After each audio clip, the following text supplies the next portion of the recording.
එන්නකෝ.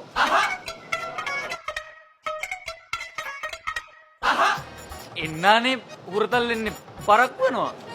ඔව් ඒක තමයි ලොකුම ප්‍රශ්නේ. ඔයා හැමදේටම කලින් වැඩි. මට කලින් ඉපදිලත් එක්ක. what a waste of time.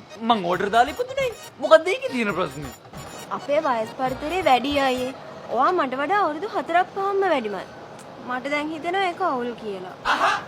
ලොකු අයියලා තමයි ලස්සන ළමයෝ පොඩි නංගිලව ආදරෙන් බලාගෙන හරි පාර පෙන්නන්නේ. ඒ වුණාට ඔයා මට කලින් නාකි වෙනවානේ. නිකමට හිතන්නකෝ. ඔයා මොන්ටිසෝරි යනකොට මං ඉපදිලවත් නෑ. ඒකනේ කියන්නේ මට වඩා අත්දැකීම් වැඩි. මට පුළුවන් ඔයව තාත්තා කෙනෙක් වගේ බලා ගන්න. වයසට යන්න තමයි පැටියෝ. කොල්ල හුරත. මං හුරුතලුණා මැටි. ඔයා ඕන්නේ මගේ පුංචි රෝස මලේ මමයි නුඹේ වැඩිමල් පමර. බලන්න ඒ සින්දුනත් එහෙම කිව්වමයි ලස්සන.